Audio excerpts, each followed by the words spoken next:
धर्मपत्नी तरुणी है, इस आयु में मन का संयम करना बड़ा कठिन कार्य होता है। तरुण भोग भोगने के इच्छुक होते हैं, परिणाम पर दृष्टि नहीं रखते, केवल भोग भोगने के इच्छुक रहते हैं। परंतु यह काम ऐसा है कि समुद्र के समान काम है, क्योंकि जैसा समुद्र का अंत नहीं होता, वैसा ही काम का भी अंत नहीं होता है, तथा काम ही पशु है। यह काम भोग भोगने से कम नहीं होता है, प्रत्युत बढ़ता जाता है। यह पशु होने से इसके उपासक पशु रूप होते हैं, जो इस काम रूपी पशु को अपने अंदर बढ़ाते हैं। वे मानो पशु भाव को अपने अंदर बढ़ाते हैं। जिसके अंदर यह पशु भाव बढ़ा हो, उनको मनुष्य कहना कठिन हो जाता है, क्योंकि मनन करने वाले का नाम मनुष्य होता है, और मन की मनन शक्ति तो काम से नष्ट हो जाती है। काम मन में ही उत्पन्न हो जाता है और वहां बढ़ता हुआ मनन शक्ति को ही नष्ट करता है। इस कारण तारुण्य में यदि मन के अंदर काम बढ़ गया तो वह मनुष्य विवेक भ्रष्ट हो जाता है। अब अपने प्रत्युत विषय की ओर देखिए। धर्मपत्नी दूसरे घर से लाई गई है। माता को और पिता को, अपने भाइयों और जन्म के संबंधियों को इस स्त्री ने छोड़ दिया है और पति को अपने तन और मन का स्वामी माना है। इस प्रकार स्त्री का पति के पास आकर रहना एक प्रकार से पति के ऊपर जिम्मेवारी बढ़ाने वाला है। पति को यह अपना उत्तरदायित्व ध्यान में रखना चाहिए। अब देखिए, उक्त प्रकार अपने माता पिताओं को छोड़कर स्त्री पति के घर आ गई, और यदि तारुण्य अवस्था के शरीर धर्म के अनुसार उसको योग्य सुख की प्राप्ति ना हुई तो उसका दिल भड़क जाने की संभावना है। पति शम दम आदि संयम और ब्रह्मचर्य पालन करने लगेगा और गृहस्थ धर्म प्राप्त अपने स्त्री वशक कर्तव्य को ना करेगा, तो स्त्री के मन की कितनी अधोगति होना संभव है, इसका विचार पाठक करें और पति का उत्तरदायित्व जाने। शमदम ब्रह्मचर्य आदि सब उत्तम है, मनुष्यत्व का विकास करने वाला है, यह सब सत्य है। परंतु विवाहित हो जाने पर स्त्री के मनोधर्म का भी विचार करना चाहिए, यह धर्म ही है। इस कर्तव्य से वीर हानि द्वारा थोड़ा पतन होता है, तथापि वह कर्तव्य करना ही चाहिए। स्त्री ने माता पिता छोड़ने का बड़ा त्याग किया है, यह स्त्री का यज्ञ है। पति को भी अचल ब्रह्मचर्य को छोड़कर गृहस्थी धर्म का चल ब्रह्मचर्य का स्वीकार करके अपनी ओर का त्याग करना चाहिए, यही उसका यज्ञ है। ऐसा पति ने ना किया तो वह स्त्री को असन मार्ग में प्रवृत्त करने का भागी बनेगा। इस सूक्त में जो पति अपनी धर्मपत्नी का हृदय काम के भयानक बाण से विद्ध करना चाहता है, वह इसी हेतु से चाहता है। इसीलिए इस काम के बाण की भयानक विध्वंसक शक्ति का वर्णन करता हुआ पति स्त्री से कहता है कि ऐसे भयानक बाण से मैं तेरे चित्त को अपने कर्तव्य पालन करने के हेतु ही वेध करता हूँ। इस वर्णन को सुनकर स्त्री भी समझे कि यह जो कामोपभोग का विचार मन में उत्पन्न हुआ है, यदि इस उपभोग के लिए मन को खुला छोड़ दिया जाए तो कितनी भयानक अवस्था बन जाएगी। इस विचार से उस स्त्री के मन में भी काम को शमन करने की लहर उठ सकती है, और यदि पति ने इस सूक्त के बताए मार्ग में अपने स्त्री के मन में यह संयम की लहर बढ़ाई तो अंत में जाकर दोनों का कल्याण हो जाता है। परंतु यदि पति ने जबरदस्ती से स्त्री को काम प्रवृत्ति से रोक रखा तो उस स्त्री के अंदर के काम विषयक संकल्प बहुत बढ़ जाएंगे और अंत में उसके अधःपात के विषय में कोई संदेह ही नहीं रहेगा। ऐसा अधःपात ना हो, इसीलिए ऋतुगामी होने आदि परिमित गृहस्थ धर्म पालन करने के नियमों की प्रवृत्ति हुई है। साथ ही साथ काम की भयानक विधात करता ही विचार होता रहेगा, जो उससे बचने की और हर एक स्त्री पुरुष की प्रवृत्ति होगी। इसीलिए पति स्वयं संयम करना चाहता है और अपनी धर्मपत्नी को अपने अनुकूल धर्माचरण करने वाली भी बनाना चाहता है। यह करने के लिए पति स्वयं सुविचारों की जागृति करता है और देवों की प्रार्थना द्वारा भी दैवी शक्ति की सहायता लेने का इच्छुक है। इसीलिए षष्ठ मंत्र में मित्रा वरुण देवता की प्रार्थना की गई है। हे देवों, इस धर्मपत्नी को मेरे अनुकूल रहने और मेरे अनुकूल धर्माचरण करने की बुद्धि दीजिए। इस धर्मपत्नी के मन के विचारों में ऐसा परिवर्तन कीजिए कि यह दूसरा कोई विचार मन में ना लाकर मेरे अनुकूल ही धर्माचरण करती रहे, दूसरे किसी कर्म में अपना मन ना दौड़े। धर्मपत्नी को अपनी धर्मपत्नी के विषय में यह दक्षता धारण करना ही आवश्यक है। पति को उचित है कि वह अपनी धर्मपत्नी को संतुष्ट रखता हुआ उसको संयम के मार्ग से चलावे। धर्मपत्नी के गुण इसी सूक्त में वर्णन किए हैं। धर्मपत्नी के गुण: पहला मृदु अर्थात नरम स्वभाव वाली, शांत स्वभाव वाली। दूसरा निमन्यु अर्थात क्रोध ना करने वाली, शांति से कार्य करने वाली। तीसरा प्रियवादिनी अर्थात मधुर भाषण करने वाली। चौथा अनुव्रता अर्थात पति के अनुकूल कर्म करने वाली। पांचवा वशे अर्थात पति के वश में रहने वाली, पति की आज्ञा में रहने वाली। छठा केवली अर्थात केवल पति का ही बनकर रहने वाली। सातवां चितम उपायसी अर्थात पति के चित्त के समान अपना चित्त बनाने वाली। आठवां अक्रतुः पति के विरुद्ध कोई कर्म ना करने वाली। नौवां क्रतो असह पति के उद्योग में सहायता देने वाली।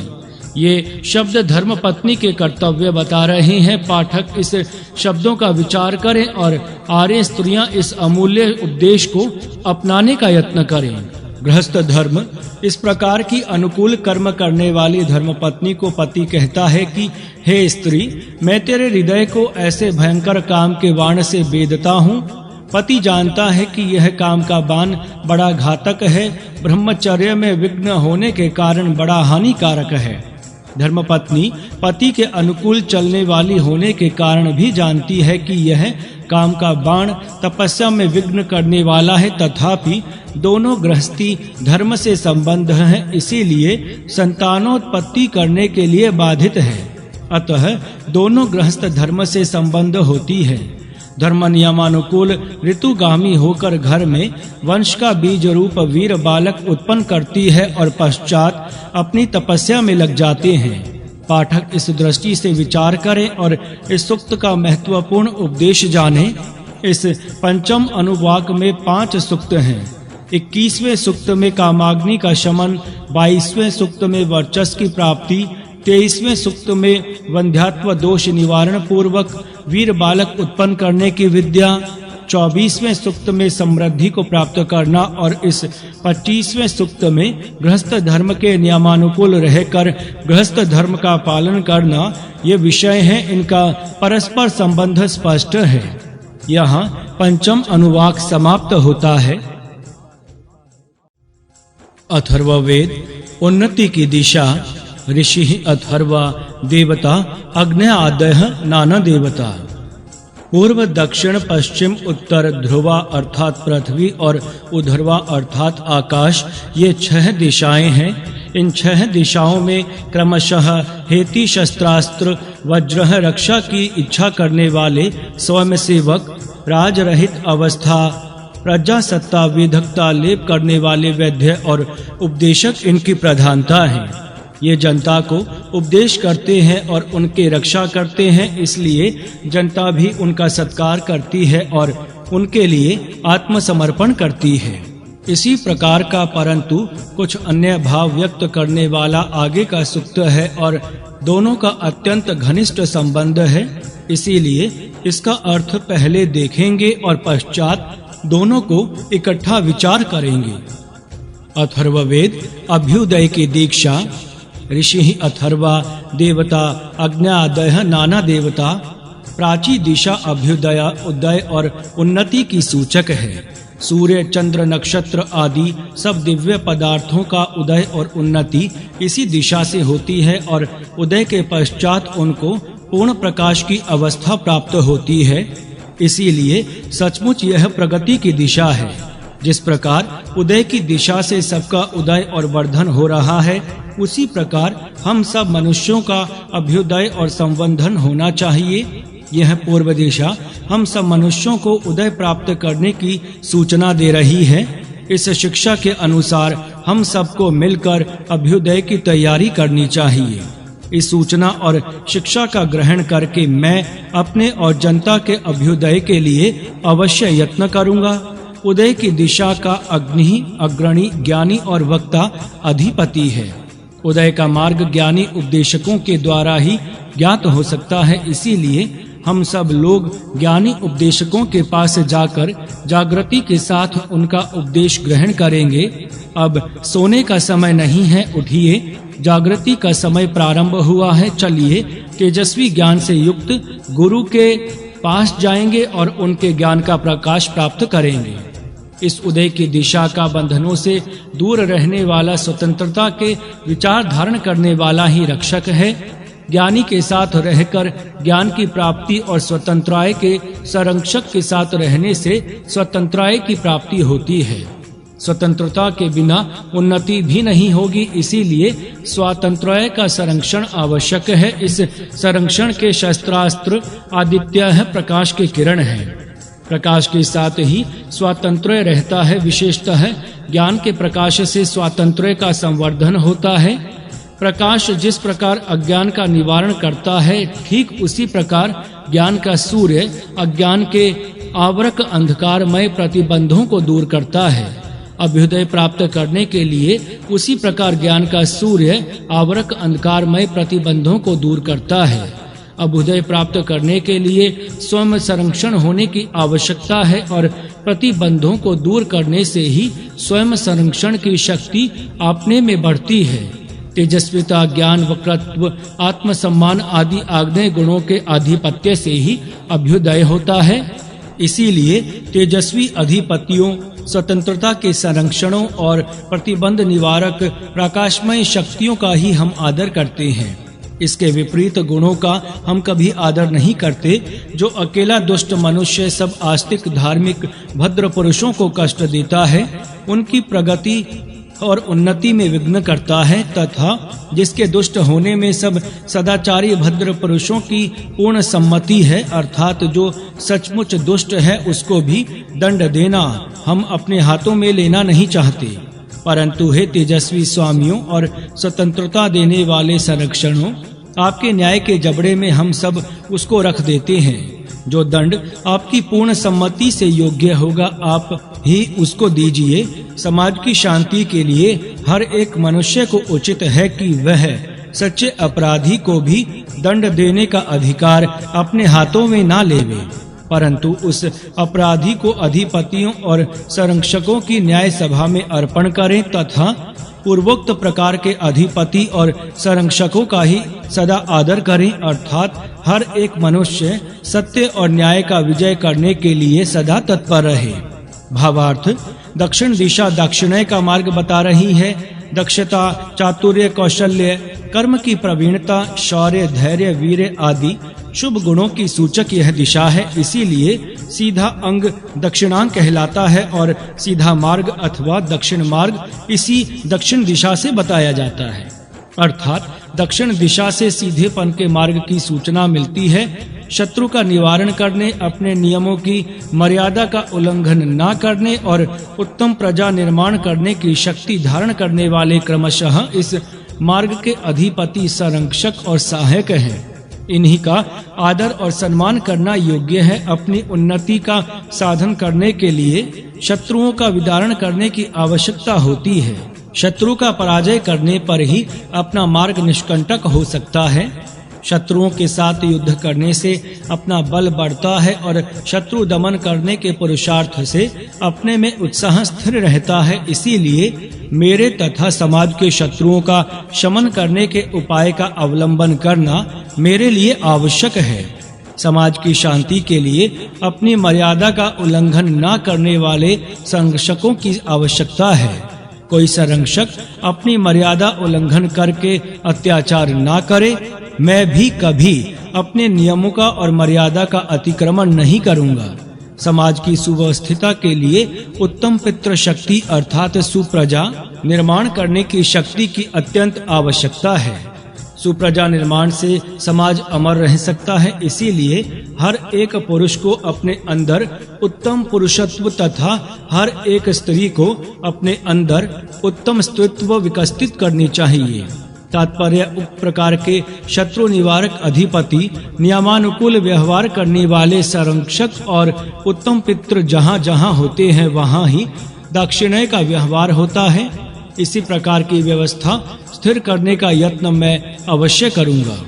जो सबको हानि पहुंचाता है और सबको सब समाज बुरा कहता है, उसको उक्त अधिकारी, संरक्षक और पितरों के न्यायालय में हम सब पहुंचाते हैं। वे ही उसके दोष का यथा योग्य विचार करें। हर एक मनुष्य को उचित है कि वह सीधे मार्ग से चले और समाज की उन्नति के साथ अपनी उन्नति का उत्तम प्रकार से साधन करे।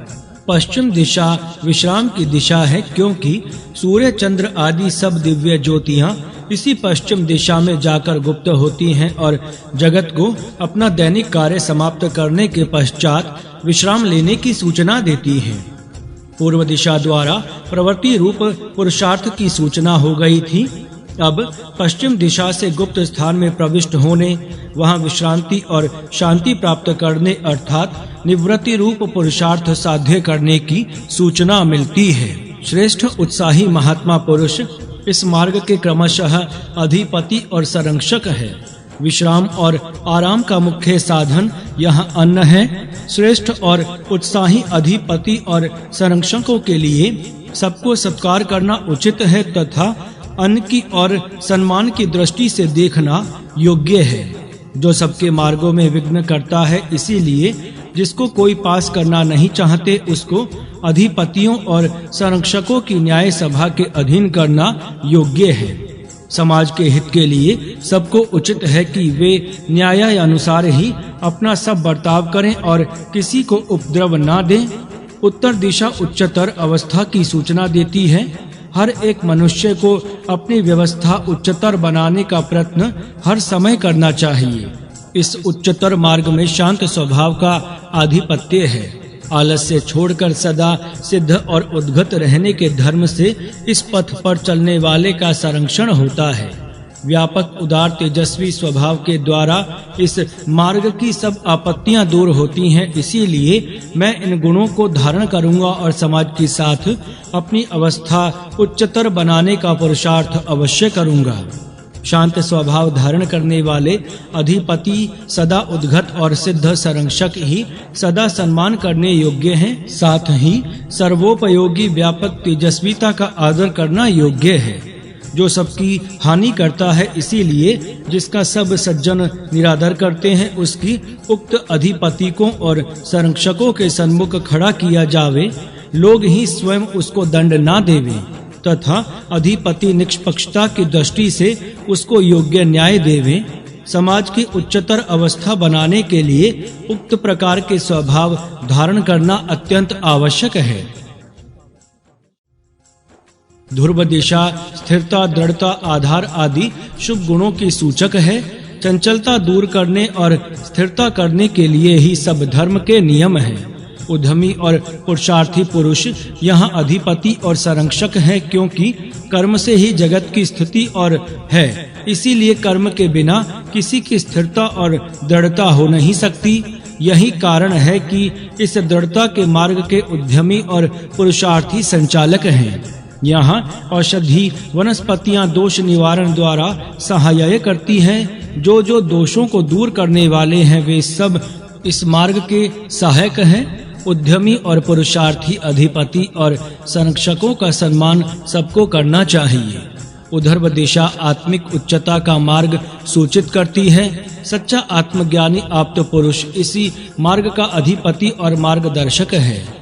जो अंतर ब्रह्मी पवित्र होगा, वह ही यहाँ संरक्षक हो सकता है। आत्मा के अनुभव और पवित्रत्व का यहाँ स्वामित्व है। आत्मिक उच्चता के मार्ग का अवलंबन करने के समय आत्मज्ञानी आप्त पुरुष के आधिपत्य में तथा पवित्र सदाचारी सत्पुरुष के संरक्षण में रहते हुए ही इस मार्ग का आक्रमण करने से इष्ट सिद्धियों की वृष्टि होती है। आत्मिक अमृत जल का रसा स्वाद लेने का यही योग मार्ग है। मैं इस मार्ग का आक्रमण अवश्य ही करूंगा और दूसरों का मार्ग भी यथाशक्ति सुगम करूंगा। मैं सदा ही उक्त प्रकार के आत्मज्ञानी और शुद्ध सदाचारी सत्पुरुषों का सम्मान करूंगा। दिशाओं के वर्णन से मानवीय उन्नति का तत्व ज्ञान, उन्नति के 6 केंद्र, उस सूक्त के 6 मंत्रों में मानवीय उन्नति के 6 केंद्र 6 दिशाओं के द्वारा सूचित किए हैं। पहला प्राची, दूसरा दक्षिणा, तीसरा प्रतीची, चौथा उदीची, पांचवा ध्रुवा और छठा उधर्वा। ये 6 दिशाएं क्रमशः 1 प्रगति, 2 दक्षता, 3 विश्राम, 4 उच्चता, 5 स्थिरता और 6ठी आत्मिक उन्नति के भाव बता रही है। ऐसा जो उक्त 6 मंत्रों द्वारा सूचित किया है विशेष विचार करने योग्य है। उपासक इन दिशाओं में होने वाली नैसर्गिक घटनाओं को विचार की दृष्टि से देखें। इस सृष्टि के विविध घटनाओं के द्वारा सर्वव्यापक परमात्मा प्रत्यक्ष उपदेश दे रहा है। ऐसा भावना मन में स्थिर करके उपासकों को सृष्टि की ओर देखना आवश्यक है। जड़ भाव को छोड़कर परमात्मा के चैतन्य से यह सृष्टि ओतप्रोत व्याप्त है, ऐसी भावना मन में स्थिर करनी चाहिए, क्योंकि यह पूर्ण सृष्टि इस पूर्ण परमेश्वर के द्वारा ही उदय को प्राप्त होती है और उस पूर्ण ईश्वर की शक्ति ही इस सृष्टि द्वारा दिखाई दे रही है। इस प्रकार विचार स्थिर करके यदि उपासक उक्त प्रकार 6 दिशाओं द्वारा अपनी उन्नति के 6 केंद्रों के संबंध में उपदेश लेंगे तो व्यक्ति और समाज की उन्नति के स्थिर और निश्चित मार्गों का ज्ञान उनको हो सकता है। इन केंद्रों का ज्ञान उत्तम रीति से होने के लिए पूर्वोक्त वैदिक सूक्तों में कथित दिशाओं के ज्ञान के कोष्टक यहाँ देते हैं और उनका स्पष्टीकरण भी काश्य की दृष्टि से संक्षेप से ही करते हैं। दिशा कोष्टक। दिशा अधिपति रक्षितः ईशवः। पहला, दिशा प्राची अधिपति अग्नि रक्षिता असितः ईशवः आदित्य। दिशा दक्षिणः अधिपति इंद्रः रक्षिता तिरश्चराजी ईशवपित्रः। दिशा प्रतीची अधिपति वरुणः रक्षिता प्रदाकुः ईशवः अन्नम। दिशा उदीची अधिपति सोमः रक्षिता स्वजः ईशवः अशनिः। दिशा ध्रुवा अधिपति विष्णु रक्षिता कल्माशग्रीवः ईशवः विरुद्ध। दिशा उधर्वा अधिपति बृहस्पतिः रक्षिता शिवित्रः ईशवः वर्षम। इस सूक्त के मंत्रों को देखने से ईष्ट कोष्टक की सिद्धि हो सकती है। अब वेद में अन्य स्थानों में आए हुए दिशा विषयक उल्लेखों का विचार करना है। इस विषय में निम्न मंत्र देखिए। प्राची आदि दिशाओं में हेति आदि देव हैं और अग्नि आदि ईशु हैं। ये सब हम सबको सुखी करें, वे हम सबको उपदेश करें, उन सबको हमारा नमस्कार है, उनके लिए हमारा समर्पण है। यह इन मंत्रों को भावार्थ है। अब उनका निम्नलिखित कोष्टक बनता है। दिशा कोष्टक। दिशः देवः ईशवः। दिशः प्राची देवः हितयः ईशवः अग्निः। दिशः दक्षिणः देवः अविष्यवः ईशव कामः। दिशः प्रतीचिः देवः वैराजः ईशवः आपः। दिशः उदीचिः देवः प्रविघयन्तः ईशवः वातः। दिशः ध्रुवः देवः निर्लिपः ईशवः औषधि। दिशः उधर्वः देवः अवखन्तः ईशवः बृहस्पति। पहले कोष्टक की इस द्वितीय कोष्टक के साथ तुलना कीजिए। पहले कोष्टक में प्राची और उधर्वा के अग्नि और बृहस्पति अधिपति हैं, वे ही यहाँ ईशु बने हैं। ध्रुवा दिशा के ईशु पहले कोष्टक में विरुद्ध हैं और यहाँ औषधि है। इन दोनों शब्दों का अर्थ एक ही है। प्रतीची दिशा ईशु दोनों कोष्टक में अन्न और आप हैं। खान पान का परस्पर निकट संबंध है। दक्षिण दिशा के ईशु दोनों कोष्टक में पितर है और कामः है। काम के उपभोग से ही पितृत्व प्राप्त हो सकता है। उदीची दिशा के ईशु वात और अशनि है। अशनि का अर्थ विद्युत है और उसका स्थान मध्य स्थान अर्थात वायु का स्थान माना गया है। इससे पाठकों को पता लग जाएगा कि केवल प्राची और उधर्वा दिशाओं के ईशु बदले हैं। इतना ही नहीं, परंतु पहले कोष्टक में जो अधिपति थे वे ही दूसरे में ईशु बने हैं। अन्य दिशाओं के ईशु समान अथवा परस्पर संबंध रखने वाले हैं। अथर्ववेद के तीसरे कांड के 26वें और 27वें सूक्त के कथन में इतना भेद है। इस भेद से स्पष्ट होता है कि ईशु अधिपति आदि शब्द वास्तविक नहीं है परंतु अलंकारिक हैं। अब निम्न मंत्र देखिए। प्राची आदि दिशाओं में ब्रह्म द्रविणम ज्ञान आदि धन है। इन मंत्रों का स्पष्टीकरण निम्न कोष्टक से ही हो सकता है। अभ्युदय की दिशा कोष्टक दिशः रक्षक छंदः साम स्तोमः ऋतुः द्रविणम धनः। दिशः प्राचीः रक्षक छंदः गायत्री साम रथ्यंतरः स्तोतमः त्रिव्रत ऋतुः वसन्तः द्रविणम धनम ब्रह्मः। दिशः दक्षिणः रक्षक छंदः त्रिष्टुप साम बृहत स्तोमः पंचदश ऋतुः ग्रीष्मः द्रविणम धनम छत्रम। दिशः प्रतीचिः रक्षक छंदः जगति साम वैरूपम स्तोमः सप्तदशः ऋतुः वर्षः द्रविणम धनम विटः। दिशः उदीची रक्षक छंदः अंशुटपः साम वैराजम स्तोतम एकाविशम ऋतुः शरद द्रविणम धनम फलम।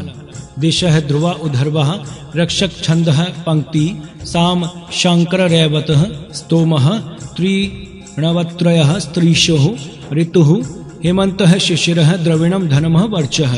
इस कोष्टक में दिशाओं के धनों का पाठक अवश्य अवलोकन करें। पहला प्राची दिशा का धन ब्रह्म ज्ञान है, दूसरा दक्षिण दिशा का धन छत्र शौर्य है, तीसरा प्रतीची दिशा का धन विष उत्साह से पुरुषार्थ करने की वैश्य शक्ति है, चौथा उदीची दिशा का धन फल परिणाम लाभ आदि है, पांचवा ध्रुवा और उधर्व दिशा का धन शक्ति बल आदि है। ज्ञान शौर्य पुरुषार्थ प्रयत्न लाभ और वीर्य तेज ये उक्त दिशाओं के धन हैं। उनकी तुलना प्रथम कोष्टक के साथ करने का अर्थ का बहुत गौरव प्रतीत होगा।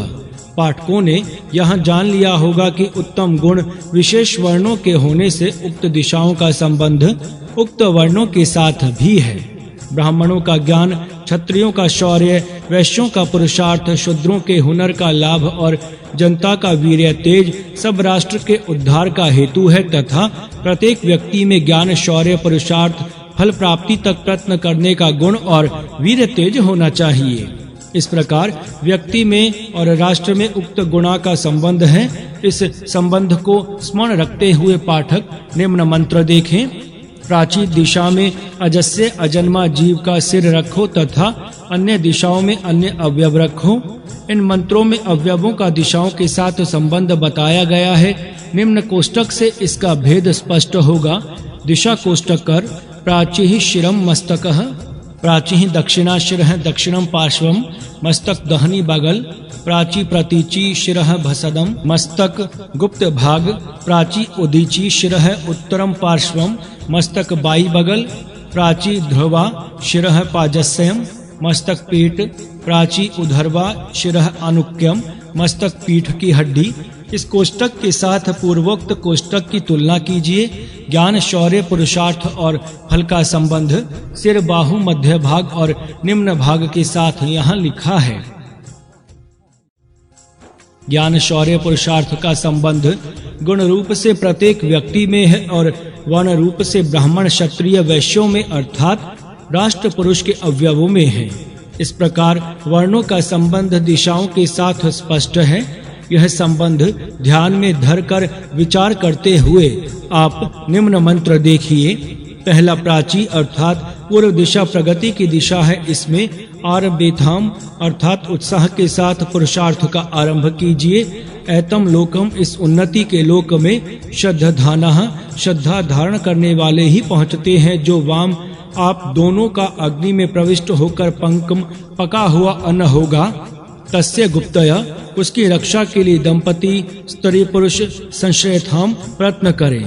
दूसरा, इस दक्षिण दिशा में जब आप अभिनक्षमाणों सब प्रकार से प्रगति करते हुए इस पात्रम योग्य अथवा संरक्षण कर्म का अभिपर्यायवर्थेम सब प्रकार के वारंवार अनुष्ठान करेंगे तब आपकी पक्काय परिपक्वता के लिए पितृभिः रक्षा के साथ संविधान यमः ज्ञानी नियामक बहुलम शर्म बहुत सुख देगा।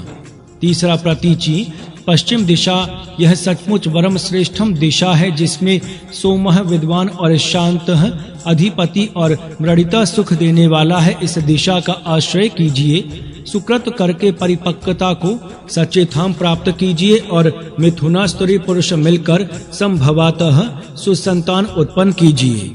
चौथा, उत्तर दिशा प्रजया विजयशाली राष्ट्रीय दिशा है, इसीलिए हम सबको यह उत्तर दिशा अग्रभाग में ले जावे।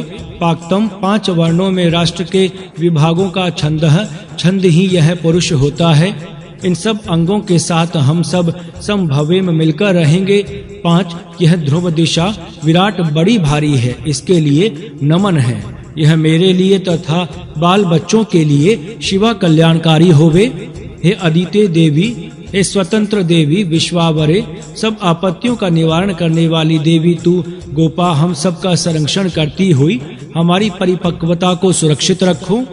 इन मंत्रों से दिशाओं की कई विशेष बातें बताई गई हैं। इनके सूचक मुख्य शब्दों का निम्न कोष्टक बनता है। दिशा कोष्टक: दिशः कर्म साधन साधक क्रिया, दिशः प्राची कर्म आरंभ साधन श्रद्धान साधक दंपति क्रिया संश्रयथाम। दिशः दक्षिणा कर्म पर्यावृतः साधन नक्षमाणः साधक यमः संविधान क्रिया नियच्छातः। दिशः प्रतीचि कर्म आश्रय साधन सुक्रतः साधक मिथुनः क्रिया संभावतः। दिशः उदीची कर्म प्रजय साधन पंक्तम छंदः साधक पुरुषः क्रिया सह संभवेम। दिशः ध्रुव कर्म विराटः साधन शिवः साधक विश्ववारा अदिति क्रिया रक्षः। इस कोष्टक से साधारण रूप में पता लग जाएगा कि दिशाओं के उक्त नाम किस बात के सूचक हैं और इन सूचक नामों में कैसा उत्तम ज्ञान, उत्तम तत्व ज्ञान भरा है। इन मंत्रों को देखने से निम्न बातों का पता लग सकता है। पहला, प्राची दिशा प्रजमा अंचः अर्थात आगे बढ़ना, उन्नीता करना, अग्रभाग में हो जाना। यह मूल अर्थ प्रांचम धातु का है, जिससे प्राची शब्द बनता है। प्राची दिशा का अर्थ बढ़ती अथवा उन्नति की दिशा, वृद्धि का मार्ग है। उन्नति के लिए विविध कर्म प्रारंभ करने की अत्यंत आवश्यकता होती है। पुरुषार्थों का प्रारंभ करने के बिना उन्नति की आशा करना व्यर्थ है। उत्साह से पुरुषार्थ करने के लिए श्रद्धा चाहिए। श्रद्धा के बिना उत्साह प्राप्त नहीं हो सकता। जगत में स्त्री पुरुष मिलकर ही विविध पुरुषार्थों का साधन करते हैं। उनके परस्पर मिलकर रहने से ही संसार में सब भोगों की, सब भागों की परिपक्वता और गुप्ती संरक्षण हो सकता है। इस प्रकार प्राची दिशा से बोध मिलता है। तीसरा, दक्षिण दिशा। दक्षिण दिशा का अर्थ दक्ष, ठीक, योग्य, प्रबुद्ध, सीधा, सच्चा। दक्षिण दिशा शब्दों का मूल अर्थ सीधा मार्ग, सच्चा मार्ग ऐसा ही है। पश्चात इसका अर्थ सीधे तरफ की दिशा हो गया है। उन्नति के लिए सीधे और सच्चे मार्ग से चलना चाहिए और नक्षमाण गति अथवा हलचल कीवा प्रयत्न करना चाहिए तथा सिद्धि होना असंभव है। एक बार प्रयत्न करने से सिद्धि ना हुई तो वारंवार पुरुषार्थ करना आवश्यक है। इसी की सूचना वारंवार प्रयत्न कीजिए इन शब्दों द्वारा मंत्र में दी गई है। यम शब्द नियमों का सूचक, पितृ शब्द जनन शक्ति और संरक्षण का सूचक तथा संविधान शब्द ज्ञान का सूचक है। नियम स्वयं रक्षण और ज्ञान से ही शर्म अर्थात सुख होता है। यह दक्षिण दिशा के मंत्र से बोध मिलता है। तीसरा, प्रतीची दिशा। प्रत्यंचम अंदर आना, अंतर्मुख होना। प्रतीची दिक् शांति की दिशा, अंदर मूल स्थान पर आने की दिशा, स्वास्थ्य पर आने का मार्ग, अंतर्मुख होने का मार्ग, यह इस शब्द का मूल अर्थ है। पूर्व दिशा को आगे बढ़ने का मार्ग कहा है और पश्चिम दिशा को फिर वापस होकर अपने मूल स्थान पर आकर विश्राम लेने की दिशा कहा है।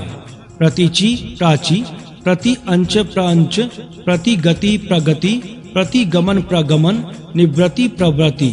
दिशाओं के नामों से जो भाव व्यक्त होते हैं उनका पता इस कोष्टक से लग सकता है। वैदिक शब्दों का इस प्रकार महत्व देखना चाहिए। निवृत्ति, विश्रांति अथवा स्वस्थता का ही स्थान ही श्रेष्ठम वरम होता है। शांति से भिन्न और श्रेष्ठता क्या होगी? सोम ही शांतता की देवता है। सूर्य के प्रखरतर प्रचंड किरणों के ताप से संतप्त मनुष्य चंद्र के शीत प्रकाश से शांत, संतुष्ट और आनंदित होता है। सुकृत अर्थात धार्मिक पुण्य कर्मों का मार्ग ही इस शांति को प्राप्त कर सकता है। इत्यादि भाव इस मंत्र में ज्ञान होते हैं। 4. उत्तर दिशा अधिक उच्चतर, अधिक श्रेष्ठ अवस्था प्राप्त करने का मार्ग, ऐसा इनका मूल अर्थ है। मनुष्यों को उच्चतर अवस्था प्राप्त होने के लिए राष्ट्र की भक्ति कारण होती है, क्योंकि सबका कल्याण करने की इच्छा करने वाले ज्ञानी ऋषि मुनियों ने तप किया और दक्षता से व्रत किया। उससे राष्ट्र बल और ओज उत्पन्न हुआ। इसीलिए सब देव उस राष्ट्रीयता के सन्मुख नम्रता धारण करें। राष्ट्रीयता के साथ लोक कल्याण का भाव इस प्रकार वेद ने अर्पण किया है, वर्णन किया है। लोक कल्याण ही लोगों की उच्चतर अवस्था है। राष्ट्रीय भावना के अंदर हम सबको अग्रभाग में होने के लिए प्रयत्न करना आवश्यक है। राष्ट्र 5 विभागों में विभक्त है। ब्राह्मण, क्षत्रिय, वैश्य, शूद्र और निषाद अथवा ज्ञानी, शूर, व्यापारी, कारीगर और साधारण जन मिलकर राष्ट्र के 5 अवयव होते हैं। इन 5 प्रकार के जनों का कल्याण करने की प्रबल इच्छा जिसमें होती है, वही सच्चा पुरुष कहा जा सकता है। पुरुष उसको कहते हैं कि जो पूरी नगरी में निवास करता है। नागरिक जन जो लोक कल्याण करता है, वही सच्चा पुरुष है। सब अंगों से उसकी पूर्णता होती है और उन्नति के लिए सब मिलकर एकत्रित होने की आवश्यकता होती है। यह बोध उत्तर दिशा के मंत्रों के शब्दों से ज्ञात होता है। 5. स्थिरता का यहाँ बताना है। मनुष्य के व्यवहारों में चंचलता ठीक नहीं है। स्थिरता, दृढ़ता, निश्चितता उन्नति की साधक है। सबका कल्याण इन गुणों से होता है। स्थिरता का मार्ग योग्य मार्ग है, जिसमें चंचलता को दूर करके स्थिरता की प्राप्ति होती है। सबका इससे हित होता है। यही अविनाशी को देवता अथवा स्वतंत्रता की देवता है। स्थिरता के बिना स्वतंत्रता की प्राप्ति नहीं हो सकती। इंद्रियों का संरक्षण अर्थात संयम इस मार्ग में अत्यंत आवश्यक है। इस प्रकार ध्रुव दिशा के मंत्रों से बोध प्राप्त होता है। मंत्रों की शब्द योजना कितनी अर्थपूर्ण है, इसका विचार पाठक यहाँ कर सकते हैं। अस्तु, दिशा विषयक उल्लेख ऋग्वेद में नहीं है, इसीलिए अब इस सब विवरण का एकीकरण करना चाहिए। उसके पूर्व निम्न मंत्र देखिए। प्राची दिशा अग्नि अधिपति असित रक्षिता और ईशुमान आदित्य के लिए यह दान देते हैं। अस्माकम हमारे दुष्टों से हम सबका संरक्षण करें। यहाँ हम अच्छे धर्म की प्रेरणा वृद्ध अवस्था तक ले जावें। वृद्ध अवस्था मृत्यु को हम सबको मृत्यु के प्रति देवें और परिपक्वता के साथ संभूति अर्थात उन्नति को प्राप्त हो जावें। यह प्रथम मंत्र का अर्थ है। शेष मंत्रों का भाव ऐसा ही सुगम है। इन मंत्रों में पहला दान, दूसरा स्वयं संरक्षण, तीसरा दुष्ट भाव का दूर करना, चौथा धर्म की प्रेरणा के साथ पूर्ण वृद्ध अवस्था का अनुभव लेने के पश्चात अर्थात दीर्घ आयु की समाप्ति के पश्चात मरने की कल्पना, और 5 परिपक्व अर्थात बुद्धि के सज्जनों के साथ अर्थात सत्संग में रहने का उपदेश है। प्रारंभ से यहाँ तक दिशा विषयक जो कोष्टक और मंत्र दिए हैं, उन सब का एकीकरण पूर्वक विचार करने से इन मंत्रों का अधिक बोध होना संभव है। इस मंत्र का अब विचार करना है। इसका विचार होने से अन्य सब मंत्रों का विचार हो सकता है। पूर्व स्थल में जहाँ दिशाओं का द्वितीय कोष्टक दिया है, वहाँ बताया है कि अधिपति, ईशु, रक्षिता आदि शब्द अलंकारिक हैं, इसलिए इनका अर्थ काव्य कल्पना के अनुसार करना चाहिए। पहला अधिपति, रक्षिता, ईशवः आदि शब्द अलंकारिक हैं, क्योंकि वर्षा विरुद्ध आदिकों को भी बाण कहा है।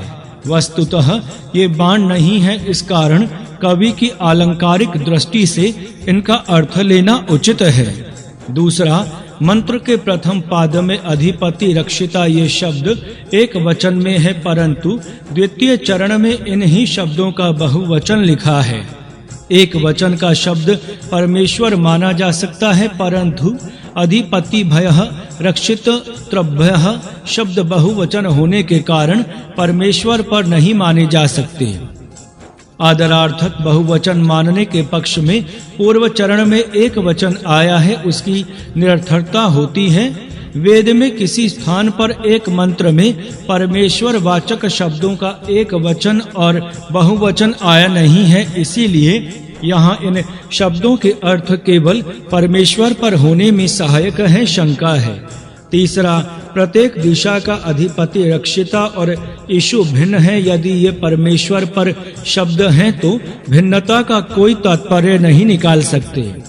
चौथा, तृतीय चरण में जो हम सबका द्वेष करता है और जिसका हम सब द्वेष करते हैं, उसका आप एक जबड़े में हम सब धर देते हैं। इस आशय के शब्द आ गए हैं। यह मंत्र का भाग केवल सामाजिक स्वरूप पर कहा है, ऐसा स्पष्ट प्रतीत होता है।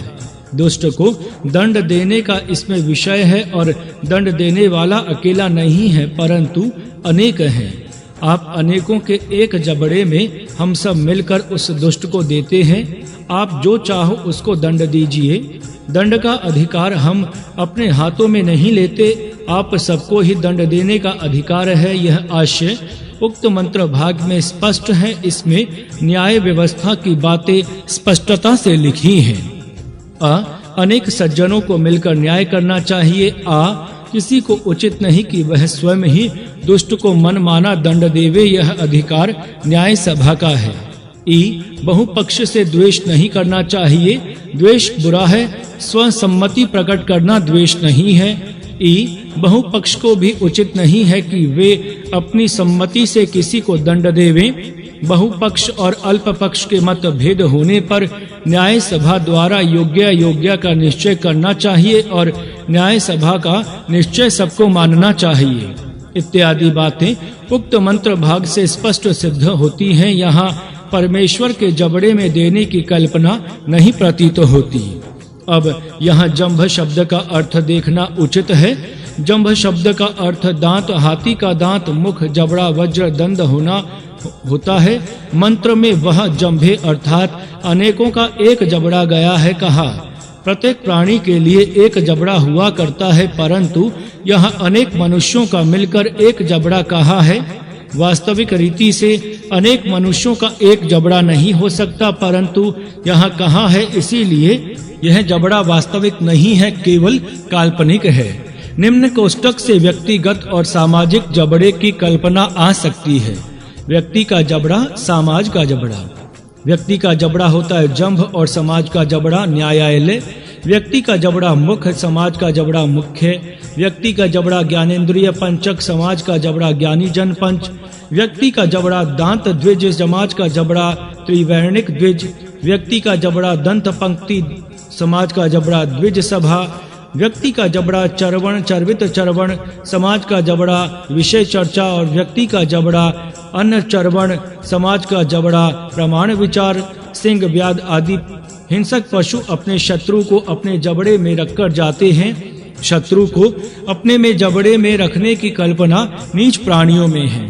क्रोधी मनुष्य पागल बनकर अपने शत्रु को काटने दौड़ता है, परंतु बेचारी मनुष्य इस पशु वृत्ति को दबाकर अपने आप को समाज का एक अवयव समझकर अपने शत्रु को भी समाज का एक अवयव मानता है। इस कारण वह शत्रु को दंड देने के लिए स्वयं प्रवृत्त ना हुआ न्याय सभा की शरण लेता है, क्योंकि वही समाज का जबड़ा है। इस न्यायालय में द्विजों की सभा लगती है और वह अनुकूल प्रतिकूल बातों का मनन बारंबार करके दुष्ट को दंड देती है और सज्जन को स्वातंत्र्य अर्पण करती है। इस समाज के जबड़े का अर्थ न्याय सभा का भाव जंभ शब्द से लेना यहाँ उचित है। यही अनेक मनुष्यों का मिलकर एक जबड़ा हो सकता है। तम वो जंभे दधम, तम उस दुष्ट का हम सब, वम आप अनेकों के जंभे एक जबड़े में अर्थात न्याय सभा में दग्धम धारण करते हैं, अर्थात आपके अधीन करते हैं। न्याय सभा की शिरोधार्यता यहाँ बताई गई है। यहाँ का वह शब्द पूर्वोक्त अधिपति भय, रक्षित्र भय, इन शब्दों को सूचित करता है। समाज के अथवा राष्ट्र के अधिपति और रक्षक वह शब्द से जाने जाते हैं। सबका द्वेष करने वाले दुष्ट को इन पंचों के अधीन करना चाहिए, यह मंत्र का स्पष्ट आशय है।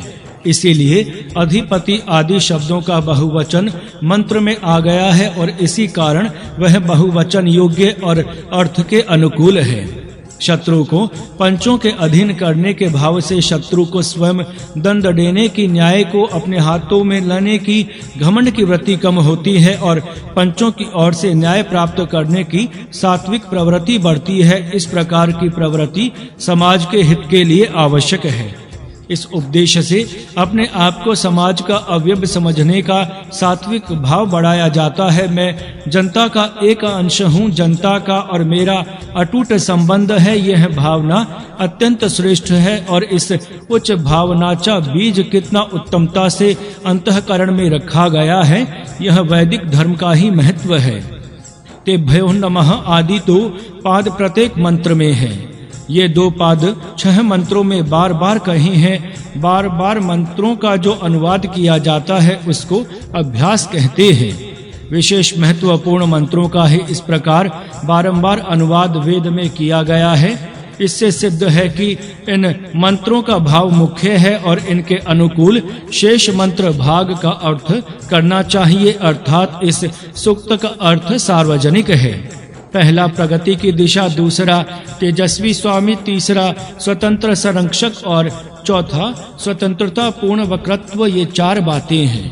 प्रत्येक दिशा विशेष मार्ग की सूचक समझी जाती है और उस विशेष मार्ग के साधक 3 गुण हैं। प्रत्येक दिशा के साथ ये गुण निश्चित हैं। इस पूर्व दिशा के अनुसंधान से प्रगति के मार्ग का उपदेश किया है। तेजस्विता, स्वतंत्रता और वक्रत्व, ये 3 गुण उन्नति के साधक हैं। अर्थापति से स्पष्ट सिद्ध होता है कि निस्तेज निर्वीर्य राजा, पराधीन रक्षक और अस्वतंत्र वक्ता किसी प्रकार भी उन्नति का साधन नहीं कर सकते। इसी प्रकार अन्य दिशाओं का विचार करके बोध जानना उचित है। पहला प्रगति का निश्चित मार्ग, दूसरा तेजस्वी स्वामी, तीसरा स्वाधीनता का धारण करने वाला रक्षक और चौथा स्वतंत्रता पूर्ण वक्रत्व, ये 4 बातें मानवीय उन्नति के लिए आवश्यक है। इसी प्रकार के स्वामी, संरक्षक और वक्ताओं का सत्कार होना उचित है। जो हमारा द्वेष करता है और जिसका हम द्वेष करते हैं उसको आप अधिपतियों की सभा के अधीन हम सब करते हैं, यह मंत्र का सीधा आशय है। मनुष्य की भलाई के उपदेश यहाँ है। इस प्रकार अर्थ का मनन करना उचित है। अब मुख्य शब्दों के मूल अर्थों का मनन करते हैं। पहला अग्नि शब्द वैदिक वांग्मय ब्राह्मण और वक्रत्व का प्रतिनिधि है। दिशा कोष्टक संख्या 3 देखिए, उसमें प्राची दिशा का ब्रह्म अर्थात ज्ञान ही धन कहा है। 2 असीत शब्द का अर्थ बंधन रहित स्वतंत्र स्वाधीन है। सी बंधने, इस धातु से सित शब्द बनता है जिसका अर्थ पर स्वाधीन है। असित अबद्ध स्वतंत्र। 3 आदित्य शब्द अखंडनीय अर्थ में प्रयुक्त होता है। 2 अवखंडने धातु से दीति शब्द बनता है जिसका अर्थ खंडित है। अदिति का अर्थ अखंडित है। अदिति का भाव आदित्य है। अखंडनीय अमर्याद बंधन रहित स्वतंत्रता के भाव जहाँ अज्ञान का बंधन नहीं है। चौथा ईशु, ईश गतो धातु से यह शब्द बनता है, इसीलिए गति हलचल यह भाव इस शब्द में मुख्य है। पश्चात इसके अर्थ हलचल का यत्न करना, वक्रत्व करना, घोषणा करना, उन्नति करना, ये हो गए हैं। इस धातुअर्थ का भाव ईशव शब्द में है। अस्तु। इस प्रकार प्रथम मंत्र का आशय। अब द्वितीय मंत्र देखिए। दूसरा दक्षता की दिशा, शत्रु निवारक स्वामी, पंक्ति में चलने वाला संरक्षक और वीर्यवान हलचल करने वाले, ये 4 बातें उन्नति की साधक हैं। इसी प्रकार के स्वामी, रक्षक और पालकों का सत्कार हो। जो आस्तिकों से द्वेष करता है और जिसका आस्तिक द्वेष करते हैं उसको हम सब आप अधिपतियों की सभा के अधीन करते हैं। 5वां इंद्र, शत्रु का निवारण करने वाला विजयी। 6ठा तिरश्चराजी, बीच में जाना, लकीर मर्यादा आदि मर्यादा का उल्लंघन ना करने वाला। 7वां पिता, संरक्षक पिता है, वीर्य धारण करके उत्तम संतान उत्पन्न करने वाला वीर्यवान पुरुष पिता है। तीसरा, यह भाव द्वितीय मंत्र का है। अब तीसरा मंत्र देखिए। पहला, अंतर्मुख होने की दिशा। दूसरा, सर्वसम्मत स्वामी, स्पर्धा में उत्साही रक्षक। और चौथा, अन्न की वृद्धि। ये चार बातें अभ्युदय की साधक हैं। चौथा, पहला, उत्तर दिशा उच्चतर होने की दिशा। दूसरा, शांत स्वामी। तीसरा, स्वयं सिद्ध संरक्षक। और तेजस्वी प्रगति। ये चार बातें उन्नति की हैं। पांचवा, पहला स्थिर दिशा। दूसरा, कार्य स्वामी। तीसरा, कर्मकर्ता संरक्षक। और चौथा, औषधियों की वृद्धि। ये चार बातें उत्कर्ष के लिए हैं। छठा, उच्च दिशा, ज्ञानी स्वामी, शुद्ध संरक्षक और वृष्टि की गति। ये चार बातें उन्नति करने वाली हैं। अब इन शब्दार्थों का मनन कर देंगे। शब्दों के मूल भावार्थ नीचे दिए गए हैं। पहला, वरुण है, अर्थात वर, व्र, वर्णे, पसंद करना। जो पसंद किया जाता है वह वरुण होता है। सर्वसम्मत, सर्वश्रेष्ठ। दूसरा, प्रदाकुहु, प्रत आकुहु। प्रत का अर्थ युद्ध, संग्राम, स्पर्धा। स्पर्धा के समय उत्साह के शब्द बोलने वाला प्रदाकु होता है। कु शब्द। तीसरा, सोमः, शांति का सूचक चंद्र अथवा सोम है। इसका दूसरा अर्थ सजमा उमा अर्थात विद्या के साथ रहने वाला अर्थात ज्ञानी है। सुप्रसव, ऐश्वर्य, भयः। इस धातु से सोम शब्द बनता है जिसका अर्थ उत्पादक, प्रेरक और ऐश्वर्यवान ऐसा होता है। चौथा, स्वजः, अपनी शक्ति से रहने वाला जिसे दूसरे की शक्ति का अवलंबन करने की आवश्यकता नहीं है। स्वलंबनशील, स्वयं जिसका यश चारों ओर फैलता है। पांचवा, यह विद्युत का नाम है। तेजस्विता का बोध इन शब्दों से होता है। अश धातु का अर्थ व्यापना है। व्यापक शक्ति का नाम अशनि है। छठा, विष्णु, सर्वव्यापक कर्ता, उद्यमी। सातवां, कलमाश ग्रीवः। कलमन का अर्थ कर्मन अर्थात कर्म कार्य उद्योग है। कर्म के द्वारा अनिष्ट बुराई करने का नाश करने वाला। अनिष्टम स्याति इति कर्माशः। कर्माश एव कलमाशः। पुरुषार्थ से दुष्टता को दूर करके सुशिष्टता का पास करने वाला और इस प्रकार के पुरुषार्थ के भाव गले में सदा धारण करने वाला कलमाश ग्रीव किंवा कर्माश ग्रीव कहलाता है। आठवां, बृहस्पति, महान ज्ञान का स्वामी, ज्ञानी, स्तुति अथवा भक्ति का अधिष्ठान।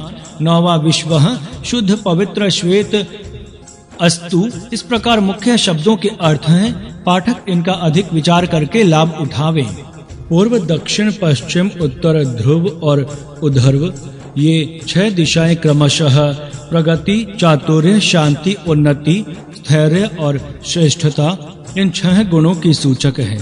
इन 6 गुणों का साधक गुण चतुष्टय पूर्वक मंत्रों में वर्णन किया है। पहला, दिशा। दूसरा, अधिपति। तीसरा, रक्षक। और चौथा, ईशु।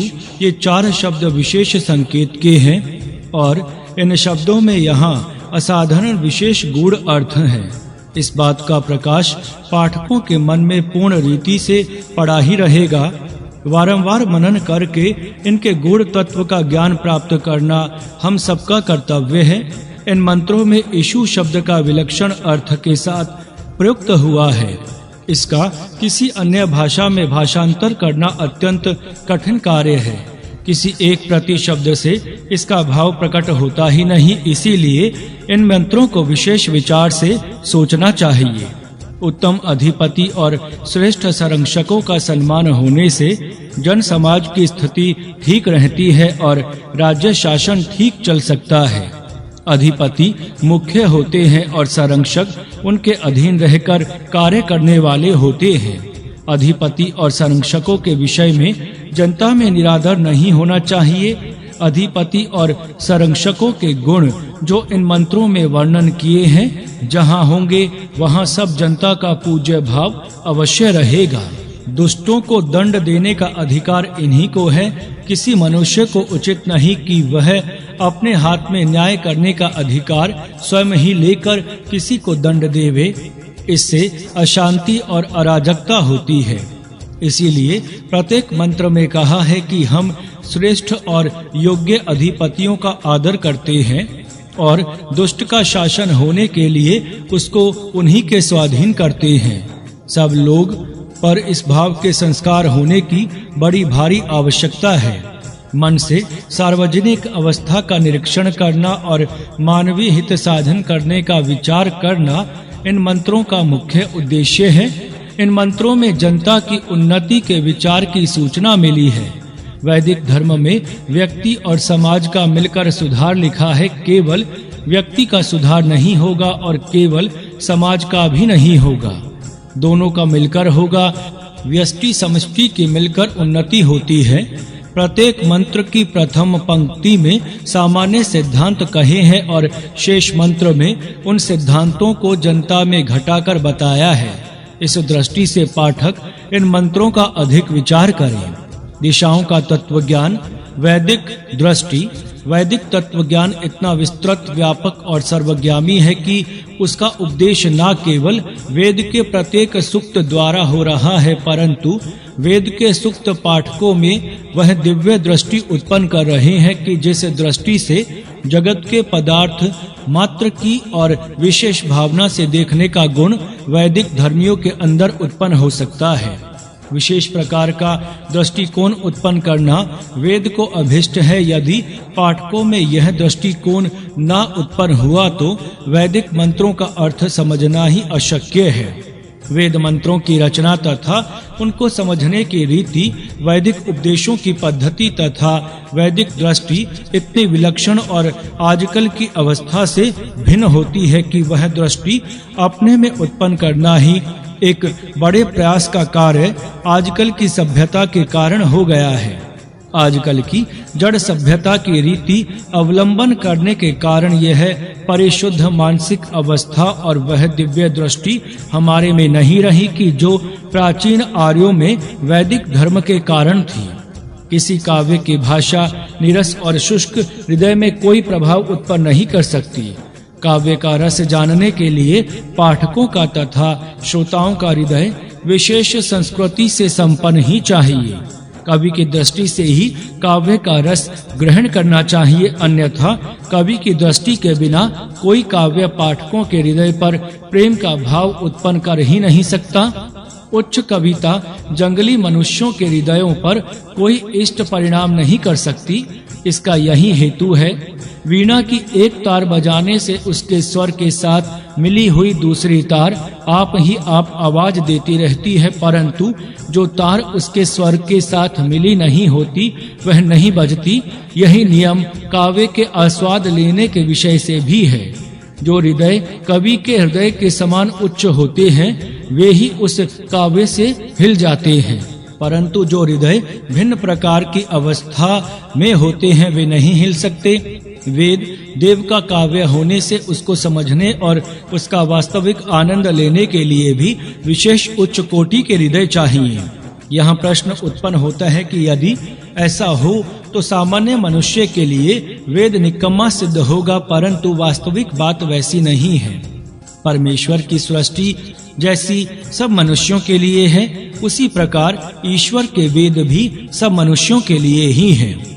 परंतु अपनी योग्यता और अवस्था अनुसार हर एक मनुष्य वेद से लाभ उठा सकता है।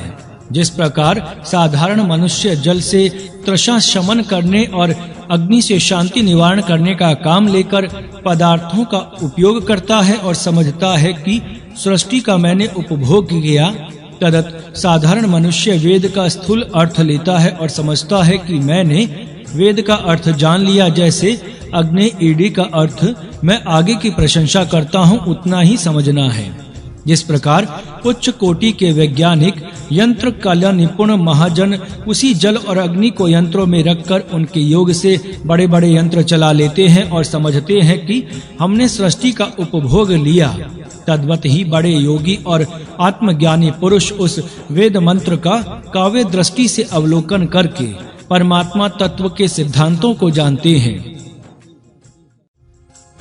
जैसा अग्नि ईड़े का अर्थ ये लोग समझते हैं कि मैं उस तेजस्वी आत्मा की प्रशंसा करता हूँ, जैसा सृष्टि का उपभोग दोनों ले रहे हैं वैसा ही वेद का अर्थ समझ रहे हैं।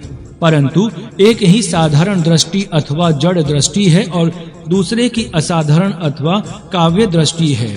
वेद दिव्य काव्य होने से इस प्रकार की असाधारण काव्य दृष्टि से ही उसका आशय देखना उचित है। यद्यपि सबको यह दृष्टि साध्य नहीं है, तथापि जिनको साध्य हो गई है उनकी सहायता से अन्यों को उचित है कि वे अपनी गति से इस भूमिका में करें।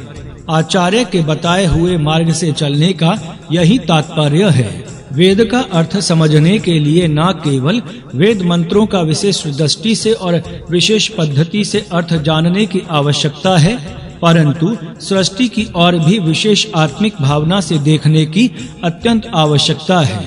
सर्वसाधारण लोगों को सृष्टि की तरफ जड़ दृष्टि से देखने का अभ्यास आजकल हो गया है। यही अभ्यास अत्यंत घातक है। जब तक जनता में जड़ दृष्टि रहेगी, तब तक उनमें वैदिक दृष्टि का अभाव ही रहेगा। जिस अवस्था में सब भूत मात्र आत्मरूप हो गए, उस अवस्था में एकत्व का सर्वत्र दर्शन होने के कारण शोक मोह नहीं होता। यह दृष्टि है कि जिस दृष्टि से सृष्टि की ओर देखना चाहिए, परमात्मा शक्ति का जो विकास इस प्रकृति में हो गया है, वह ही सृष्टि है। इस दृष्टि को आत्म रूप दृष्टि कहते हैं।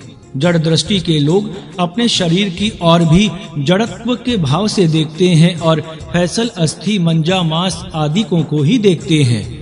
उनको इन जड़ पदार्थों से भिन्न कोई श्रेष्ठ पदार्थ इस शरीर में दिखाई नहीं देता, परंतु दूसरे सुविज्ञ लोग ऐसे होते हैं कि जो इस शरीर की और चेतन दृष्टि से देखते हैं और हर एक शरीर के भाग में आत्मा की शक्ति का विकास और आभास देखते हैं। यह दूसरी दृष्टि वेद की अभिष्ट है। इस दृष्टि से सृष्टि का निरीक्षण करने का तथा वेद का अभ्यास करने का यत्न करना चाहिए। इस विचार का विशेष स्पष्टीकरण करने के लिए इस लेख में दिशाओं का विषय लिया गया है। आशा है कि पाठक इस लेख को उक्त भावना के साथ पढ़ेंगे। प्राची दिशा, पूर्व दिशा की विभूति। पूर्व दिशा के लिए वेद में विशेषकर प्राची दिक् शब्द आता है। इसका मूल अर्थ निम्न प्रकार है। पहला, प्राची अर्थात प्र जमा अंच अर्थात प्र का अर्थ आधिक्य, प्रकर्ष आगे सन्मुख है। अंच का अर्थ गति, पूजन अर्थात जाना, बढ़ना, चलना, हलचल करना, सत्कार और पूजन करना है। तात्पर्य, प्राची शब्द का अर्थ आगे बढ़ना, उन्नति करना, अग्रभाग में हो जाना, प्रगति का साधन करना, उदय को प्राप्त होना, अभ्युदय संपादन करना, ऊपर चढ़ना इत्यादि प्रकार होता है।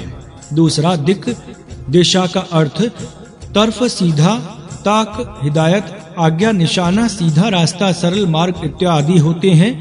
उक्त दोनों अर्थों को एकत्रित करने से प्राची दिक् का अर्थ पहला आगे बढ़ने की दिशा, दूसरा उदय का मार्ग, तीसरा अभ्युदय प्राप्त करने का रास्ता, चौथा सत्कार और पूजा का पंथ, पांचवा उन्नति की हलचल, छठा उच्च गति का सीधा मार्ग इत्यादि प्रकार होता है। प्राची दिशा का मूल अर्थ बढ़ती अथवा उन्नति की दिशा, अभ्युदय का मार्ग वृद्धि का रास्ता है। इस अर्थ को मन में धारण करके पाठक पूर्व दिशा की ओर सवेरे देखें। विचार पूर्वक देखने के पश्चात पाठकों को पता लग जाएगा कि पूर्व दिशा का नाम प्राची दिक् वेद ने क्यों रखा है। विचार की दृष्टि से रात्रि के समय में भी पूर्व दिशा की ओर पाठक देखते जाएं। पूर्व दिशा की अपूर्वता सवेरे और रात्रि के समय ही ज्ञात हो सकती है। दिन के समय सूर्य के प्रचंड प्रकाश के कारण इस दिशा का महत्व ध्यान में नहीं आ सकता, इसीलिए सवेरे और रात्रि के पूर्व दिशा के महत्व का चिंतन करना चाहिए। तार्किक लोग दिशाओं को जड़ कहते हैं, उनको वैसा ही कहने दें क्योंकि उनकी दृष्टि भिन्न है। वेद पढ़ने के समय आपको सर्वत्र पूर्ण चैतन्य की दृष्टि से देखना चाहिए। जैसा पूर्व दिशा में उसी प्रकार अन्य सब दिशाओं में चैतन्य का विकास हो रहा है। ऐसी शुद्ध कल्पना कीजिए और प्रत्येक दिशा जीवित और जागृत है तथा विशेष प्रकार की शक्ति का प्रकाश कर रही है, ऐसी कल्पना कर लीजिए। यदि आप इसको क्षण मात्र देवता मान सकेंगे तो भी हमारे प्रस्तुत के कार्य के लिए बहुत अच्छा है। आप प्रभात काल में पूर्व की दिशा की ओर मुख कर लीजिए। कई तारागणों का उदय हो रहा है और कईयों का उदय हो गया है, ऐसा आप देखेंगे। अनंत तारागणों को जन्म देने वाला, उनकी उदय करने वाली यह पूर्व दिशा है। तेजस्विता का प्रकाश इस दिशा से हो रहा है। प्रतिक्षण इस दिशा की प्रतिभा बढ़ रही है क्योंकि तेजो रूप भगवान सूर्य नारायण का अब जन्म का समय है। देखिए, थोड़े ही समय में सहस्त्र रश्मि भगवान सूर्य उदय को प्राप्त होंगे और संपूर्ण जगत को नव जीवन से संचारित करेंगे। तमोगुण अंधकार का नाश होगा और सत्वगुणी प्राणमय प्रकाश चारों ओर चमकने लगेगा। देखिए, अब सूर्य का उदय हो गया है। यह सूर्य बिंब कैसा मनोरम, रमणीय, स्फुरण देने वाला, आनंद को बढ़ाने वाला, तेज का अर्पण करने वाला तथा सहस्त्रों शुभ गुणों से युक्त है। आप इसको केवल जड़ ना समझिए। यह हमारे प्राणों का प्राण है। यह स्थावर जंगम का जीवन दाता है। इसके होने से हम जीवित रह सकते हैं और इसके ना होने से हमारा मृत्यु है।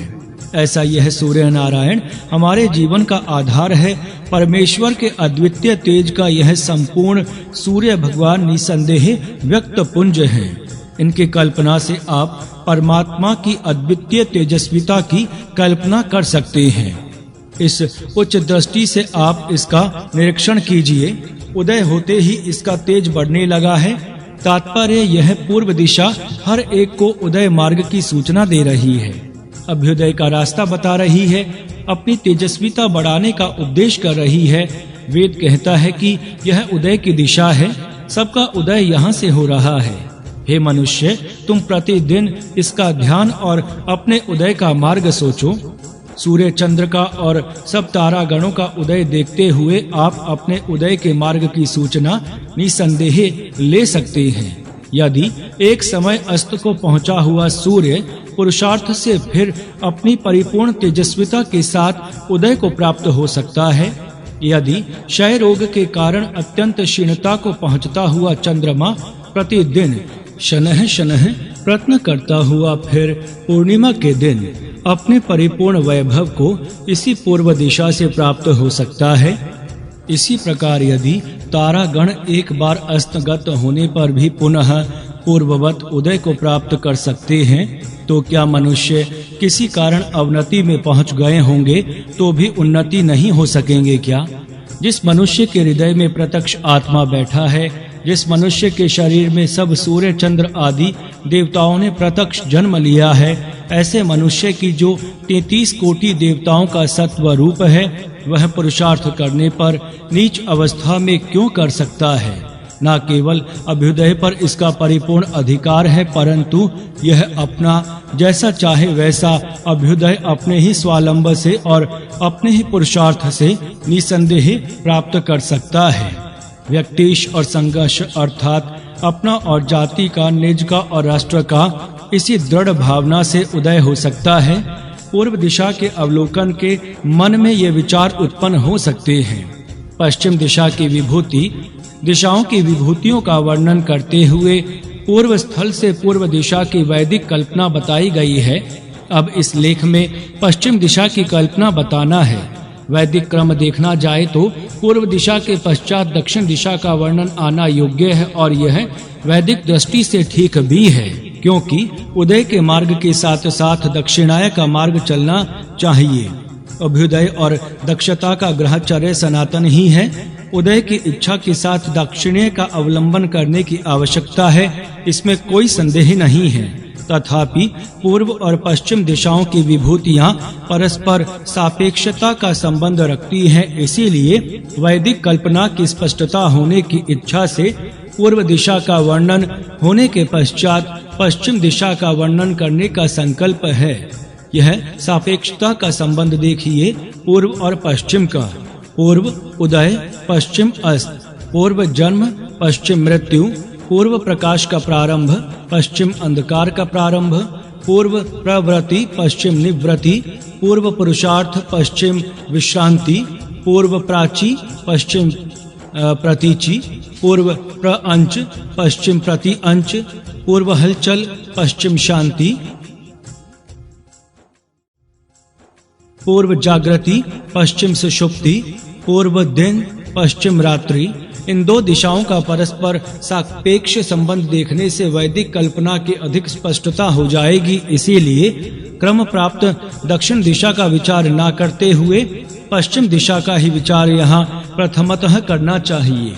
देखिए, पश्चिम शांति की दिशा है। इस शांति की दिशा का जलाधिपति वरुण स्वामी है, क्योंकि जल का ही गुण शांति है और वह वरुण के अधीन है। इसीलिए इसको वर अर्थात श्रेष्ठ कहते हैं, अथवा वर शब्द गौणव्रती से उदक वाचक भी है। जिसके पास वर अर्थात उदक है वह वरुण कहलाता है। जलाधिपति का संबंध अन्न के साथ होना स्वाभाविक ही है। जल के बिना अन्न की उत्पत्ति हो ही नहीं सकती। अन्न का भोजन करने से क्षुधा शांति और जल का पान करने से तृष्णा शांति होती है। अर्थात खान पान के कारण प्राणियों के अंदर परिपूर्ण शांति होने के कारण उत्साह बढ़ता है। इस प्रकार इस दिशा से जनता की शांति का संबंध है। अब पश्चिम दिशा की विभूति देखिए। व्यक्ति के देह में गुह भाग आयु में तारुण्य की अवस्था, दिन में सायंकाल का समय, दिन को पुरुष मानिए और वह दिन अपनी स्त्री रात्रि के साथ मिलने जाता है। यही दिन और रात्रि का मिथुन है। इसी प्रकार स्त्री पुरुष का मिथुन होता है। इसीलिए तारुण्य अवस्था पश्चिम दिशा है। 24 घंटे का अहोरात्र अथवा पूर्ण दिवस होता है। उसमें 12 घंटे व्यतीत होते हैं। वह आयु की मध्यम अथवा तारुण्य अवस्था है। इस समय भगवान सूर्य विश्राम के लिए पश्चिम दिशा में जाते हैं। ऋतुओं में वर्षा ऋतु, महीनों में श्रावण भाद्रपद, कालों में प्रजनय काल, वर्णों में वैश्य वर्ण, आश्रमों में गृहस्थाश्रम, पुरुषार्थों में काम, युगों में द्वापर युग, अवस्थाओं में सुषुप्ति इत्यादि पश्चिम दिशा की विभूति है। इसका विचार और आंदोलन करके इस गणना में न्यूना अधिक करना उचित है। साधारणतया थोड़ा सा रूप यहाँ वर्णन किया है। पश्चिम दिशा को इस प्रकार आप अमूर्त और व्यापक मानिए। इस विशेष भाव इस शब्द से ध्यान में लाना है। साधारण लोग परिश्रम दिशा से सूर्यास्त होने की दिशा समझते हैं, परंतु इससे कई गुना उच्च और व्यापक अमूर्त भाव वेद में है, जिसका ज्ञान होने के बिना दिशा बोधक वैदिक मंत्रों के शब्दों का आशय समझ में ही नहीं आवेगा। प्रति अंच धातु से प्रतीचि शब्द बनता है। इसका धात्वार्थ पीछे हटना, निवृत्त होना, अंतर्मुख होना, विश्राम की तैयारी करना इत्यादि प्रकार होता है।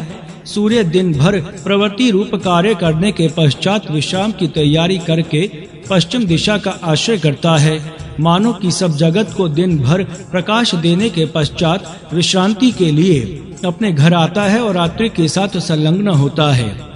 इसी हेतु से रात्रि को रमणीयत्रयी अर्थात रमण करने वाली कहा जाता है।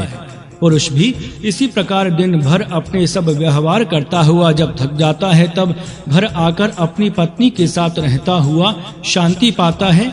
सूर्य तपता है, इसीलिए तपस्वी है। यह तप उसका ब्रह्मचर्य है। इस ब्रह्मचर्य व्रत के पश्चात वह रात्रि के साथ रममाण होने से गृहस्थी बनता है। यही उसका पश्चिम दिशा का कार्य है। इधर ब्रह्मचार्य आश्रमों में नियमों और व्रतों के कारण तपने वाला ब्रह्मचारी भी गृहस्थाश्रम में प्रविष्ट होकर शांति होती है। यही व्यक्ति का पश्चिम दिशा का कार्य है। वर्णों में ब्राह्मण वर्ण यम नियमों से तप करता है।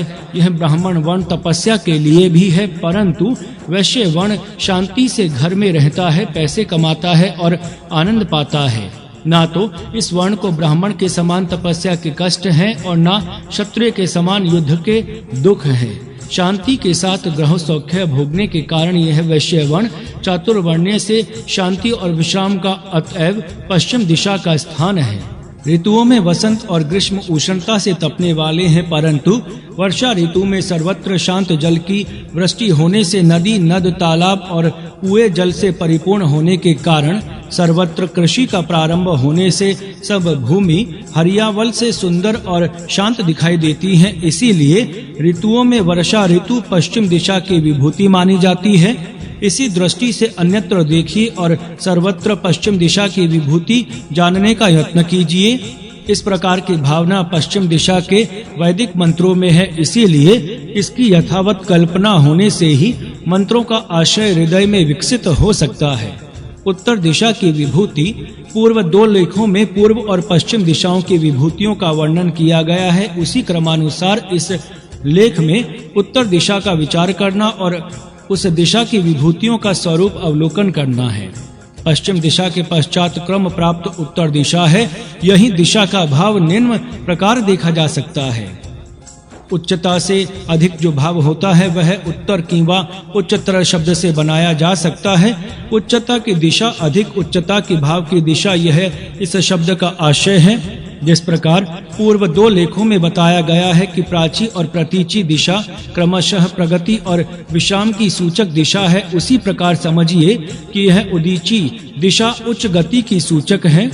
व्यक्ति के शरीर में यह उत्तर दिशा बाई बगल के साथ संबंध रखती है। शरीर में बाई बगल उत्तर दिशा है, इसमें भी हृदय मुख्य है, इसका आत्मा अधिपति है। अंगुष्ठ मात्र पुरुष हृदय में रहता है। यह उपनिषदों का वर्णन यहाँ देखने योग्य है। इसका स्वजह रक्षित है। स्वज शब्द स्वत्व से उत्पन्न होने वाली शक्ति का बोधक है। आत्मत्व की स्वकीय शक्ति से यहाँ का रक्षण होता है, बाहर की शक्ति से यहाँ का कार्य होना ही नहीं है।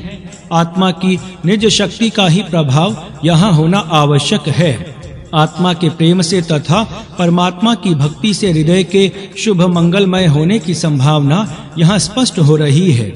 उत्तर दिशा सदा ही विजय की राष्ट्रीय दिशा है, इसलिए हम इसको सबको अग्रभाग में बढ़ने की इच्छा धारण करते हुए इसी उच्चतर दिशा से प्रयत्न करना चाहिए। 5 वर्णों में विभक्त नागरिक जन के इसका छंद है, इसीलिए सब अंगों के साथ हम सब मिलकर रहें, अर्थात एकता से पुरुषार्थ करें। राष्ट्र में उच्च होने की भावना ही उत्तर अर्थात उच्चतर दिशा है। इस दिशा की प्रगति का साधन और अभ्युदय के मार्ग का अवलंबन करने वाले राष्ट्र के प्रत्येक मनुष्य के अंदर यह भावना चाहिए कि मैं अग्रभाग में पुरुषार्थ करता हुआ पहुंच जाऊंगा, मैं कभी पीछे नहीं रहूंगा। राष्ट्र में 5 वर्ण होते हैं। ज्ञान के कारण ब्राह्मणों का श्वेत वर्ण, छात्र के कारण रजोगुण, प्रधान क्षत्रियों का रक्त वर्ण, बैठकर कार्य करने वाले, धन संग्रह करने वाले वैश्यों का पीत वर्ण, कारीगरों का अर्थात सच्छुद्रों का नील वर्ण और सच्छुद्र जंगलियों का कृष्ण वर्ण होता है। सब जनता इन 5 वर्णों में विभक्त है, इसीलिए 5 जनों के राष्ट्र का वैदिक नाम 5 जन्य है। 5 जन्य का महानाद ही जनता का सार्वजनिक मत हुआ करता है। जो पुरी अर्थात नगरी में बसते हैं उनका नाम पुरुष अर्थात नागरिक होता है। पुरी वस पुर उष पुरुष, ये पुरुषा अर्थात नागरिक पहले 4 वर्ण हैं और 5वां निषाद वर्ण नागरिकों से भिन्न है, इसीलिए कि वह जंगल में रहता है। जंगल निवासी भी राष्ट्र के अवयव हैं, जैसे नागरिक होते हैं, इसीलिए 5 जन्य राष्ट्र में सब लोग आते हैं। जिस प्रकार वैदिक राष्ट्रीय 5 जन्य की कल्पना में सब 5 प्रकार के जनों का अंतर्भाव होता है, उस प्रकार का 5 जन्य राष्ट्र का अर्थ और आशय बताने वाला शब्द किसी अन्य भाषा में नहीं है।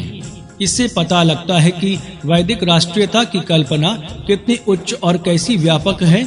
सब अवयवों और अंगों के साथ जब प्रेम रूप एकता का भाव होता है, तभी राष्ट्रीय एकता की अद्भुत शक्ति निर्माण होती है, जिससे राष्ट्र को उच्चतर दिशा के अभ्युदय के मार्ग से जाना सुगम होता है। इस प्रकार उत्तर दिशा की विभूति है। जगत में जो उत्तर दिशा है वह सब जानते ही हैं। यही उत्तर दिशा व्यक्ति के शरीर में बाई बगल है। राष्ट्र में उत्तर दिशा धनोत्पादक कारीगर वर्ग है। ऋतुओं में उत्तर दिशा शरद ऋतु है। महीनों में अश्विन कार्तिक मास है।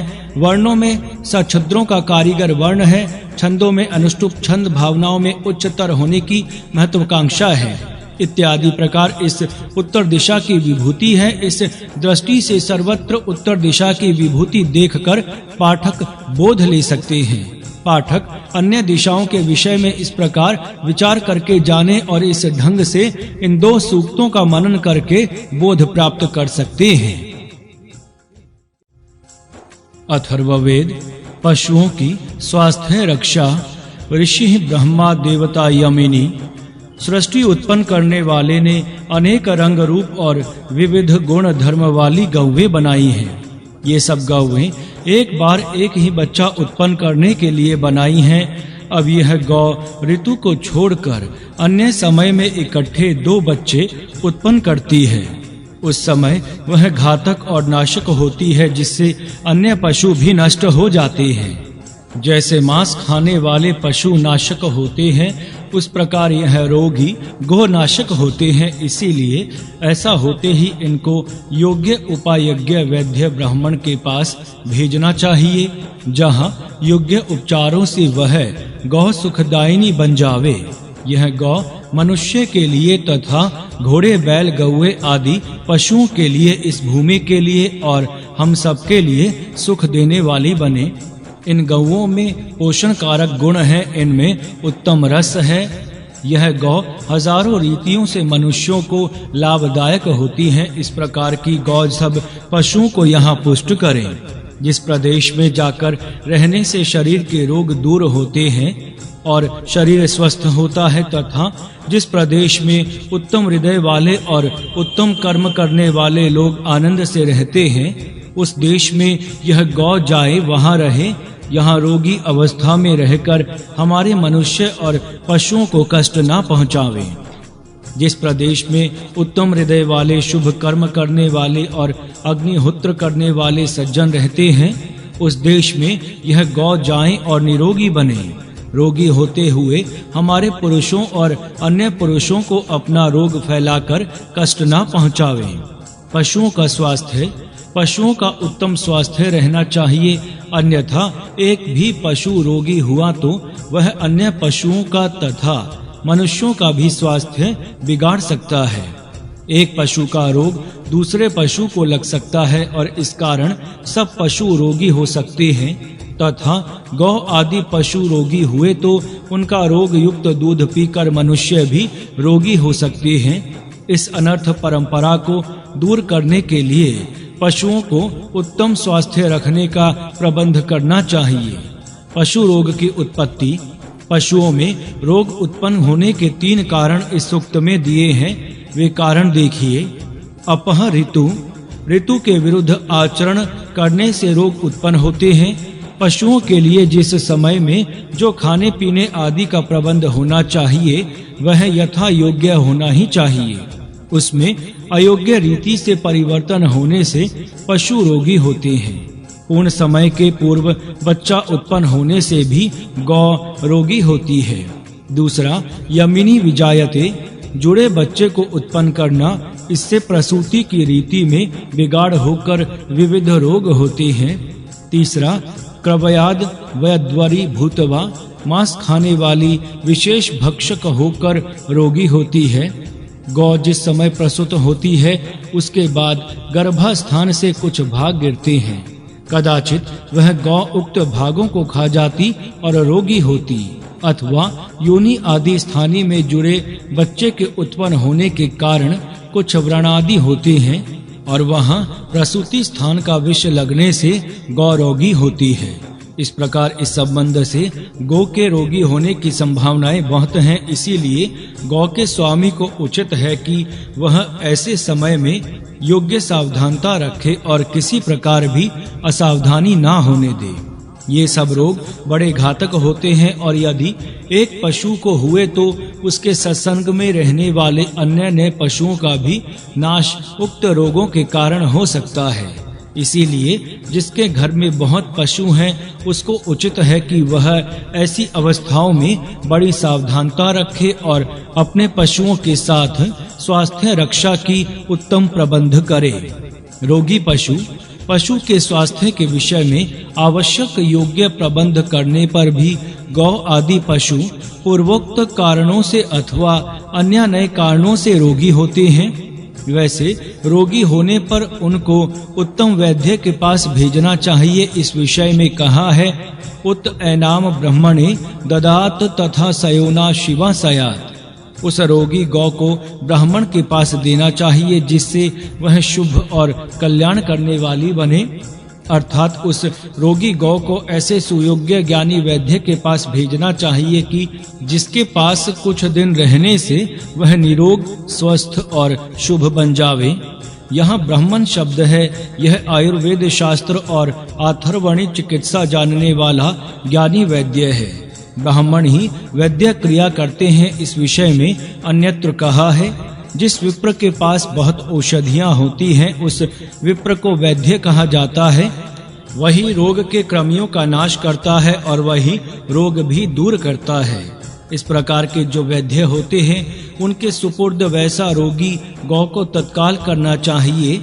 जिनके पास रहती हुई वह गौ योग्य उपचार द्वारा आरोग्य को प्राप्त हो सके। जहाँ इन गौ को भेजना चाहिए वह स्थान कैसा हो इसका वर्णन भी देखिए। जहाँ प्रतिदिन अग्निहोत्र में हवन करने वाले लोग रहते हैं और जहाँ उत्तम हृदय वाले और श्रेष्ठ कर्मकर्ता लोग रहते हैं और जहाँ अपने शरीर का रोग दूर होकर मन आनंद प्रसन्न हो सकता है, उस स्थान पर उस गौ को भेजना चाहिए जहाँ रहने से सब प्रकार से कल्याण होगा। रुग्णालय के सब लोग अग्निहोत्र में प्रतिदिन हवन करने वाले हों, क्योंकि रुग्णालय में विविध प्रकार के रोगी होते हैं और उनके संस्पर्श से विविध रोग फैलना संभव है।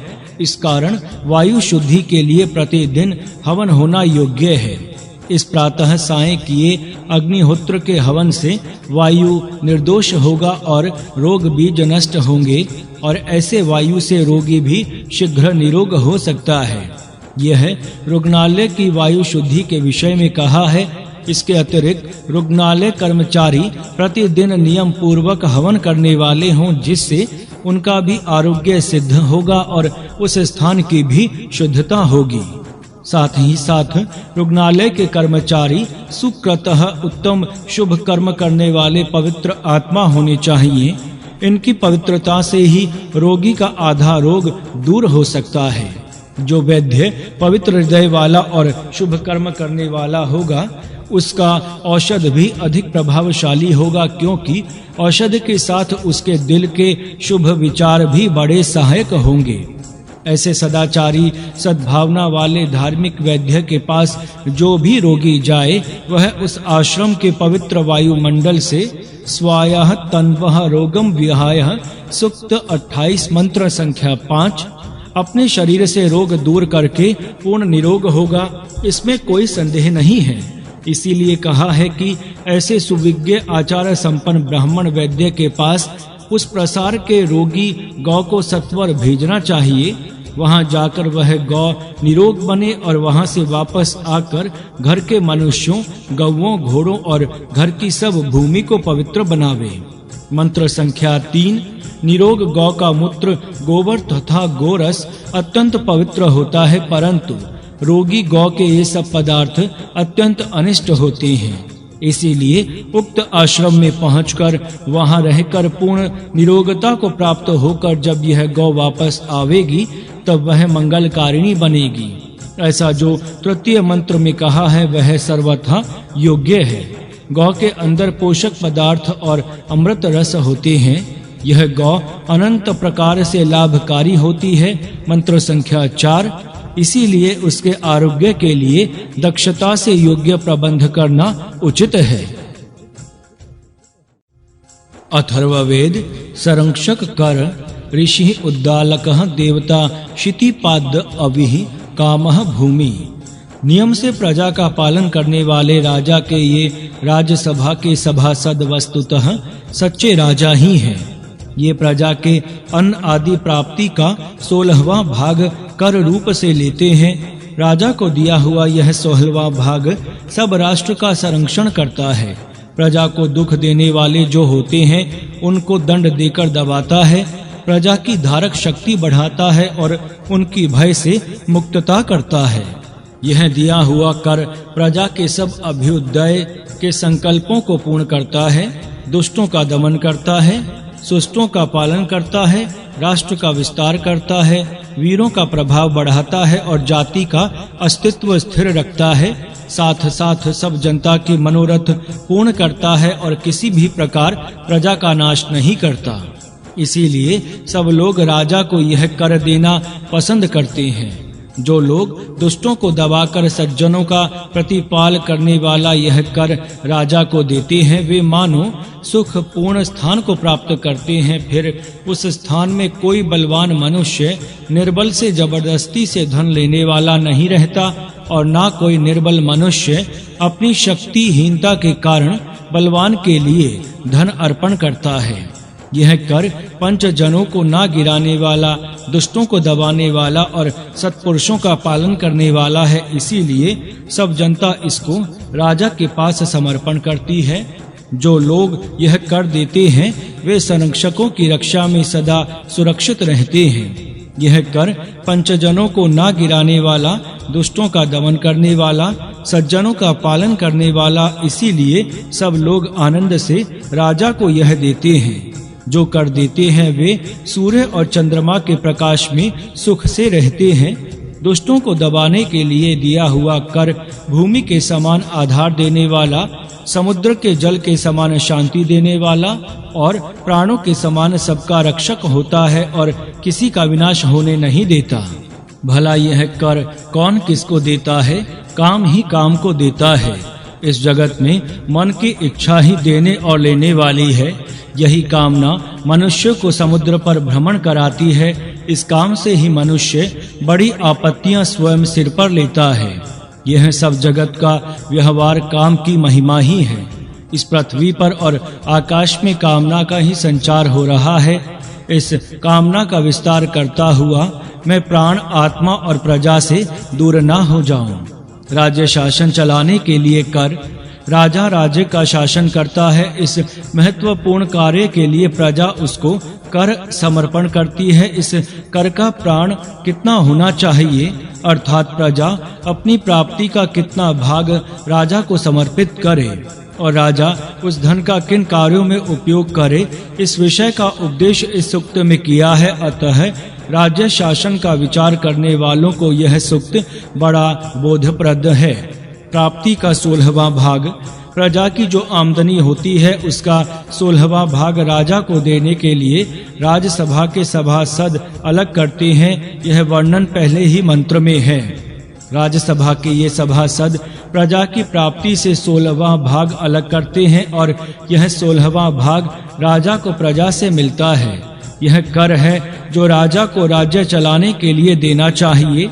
खेत से जो धान्य उत्पन्न होगा उसका 16वां भाग राजा की ग्राम सभा के सभासद लेकर संग्रह करें। जो उत्पन्न होगा उसका 16वां भाग है लेना, अर्थात साधारण खेती करने वालों से हर एक धान्य के रूप में ही यह कर लिया जाएगा। धान्य उत्पन्न करने वालों से धन के रूप में ही नहीं लेना है, प्रत्युत जो भावार्थ पदार्थ उत्पन्न होगा उस पदार्थ का 16वां भाग लेना है। जिस पदार्थ का भाग हो नहीं सकता उसके मूल्य का 16वां भाग लिया जाएगा, तथा जो वैश्य धन कमाते होंगे उनसे उनकी कमाई का वह भाग धन के रूप में लिया जाएगा। कर देने के विषय में यह वेद की आज्ञा सुस्पष्ट दिखाई देती है और यह कर प्रजा के लिए कभी असहनीय नहीं हो सकता। उत्पन्न का 16वां हिस्सा लेने के लिए वेद की आज्ञा है, परंतु स्मृति ग्रंथ में 6ठा भाग लेने तक कर की वृद्धि हुई है और आजकल तो कई गुना वृद्धि हुई है। इस मंत्र में विभजनते क्रिया वर्तमान काल की है। राज्यसभा के सभासद स्वयं उत्पन्न देखकर उनका 16वां भाग अलग करते हैं, अर्थात वे खेत में धान्य तैयार होने पर धान्य की राशि के पास जाते हैं और उसके 16 भाग करके एक भाग राज्य प्रबंध के लिए ले लेते हैं। केवल अंदाज से नहीं लेते हैं, परंतु प्रत्यक्ष प्राप्ति देखकर उसमें से उक्त भाग लेते हैं। यह बोध वर्तमान कालवाचक अमी सभासदः विभजन्ते इस वाक्य से प्राप्त होता है। अकाल के दिनों में धान्य कम उत्पन्न हुआ तो कर कम लेते हैं और सुकाल में अधिक उत्पत्ति हुई तो अधिक लेते हैं। आजकल के समान सुकाल और अकाल में एक जैसे प्रमाण से नहीं लेते। पाठक यह वैदिक रीति देखें और इसकी विशेषता का अनुभव करें। प्राप्ति के 2 साधन, आमदनी के 2 मार्ग होते हैं, एक इष्ट और दूसरा पूरत। मनुष्य जो अपनी इच्छा अनुसार अभिष्ट व्यवहार करते हैं और उससे कमाई करते हैं उसको इष्ट कहते हैं। इसमें उद्योग, धंधे, शिल्प आदि का समावेश होता है। इसमें कर्ता की इच्छा पर व्यवहार की सत्ता निर्भर है। दूसरा है पूरत, इसमें स्वामी की इच्छा हो या ना हो आमदनी होती रहेगी। जैसे बाग से फलादिकों का उत्पन्न होना, कृषि से धान्य मिलना, पहले से बढ़े हुए वृक्षों से फल प्राप्त होना इत्यादि चली हुई पूर्व व्यवस्था से जो प्राप्ति होती है उसका नाम पूरत है।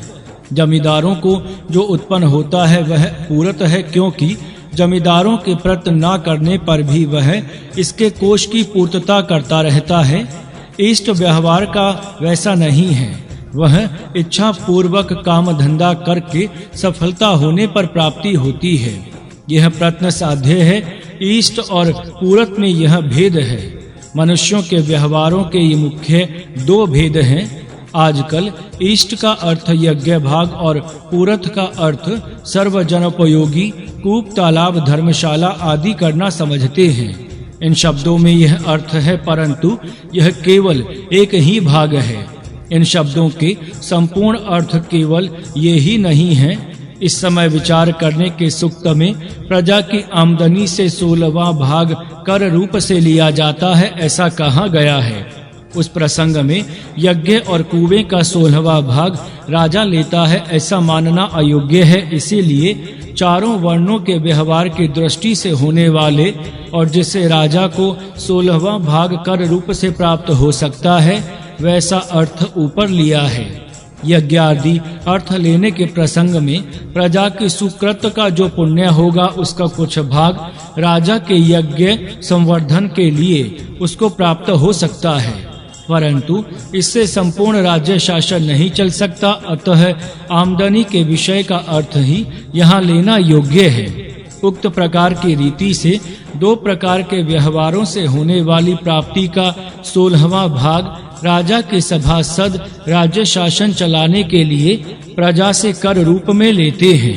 यह प्रथम मंत्रार्थ का कथन है। यहाँ राजा का भी लक्षण देखना चाहिए। राजा कैसा हो, इस सूक्त में राजा का नाम यम आ गया है।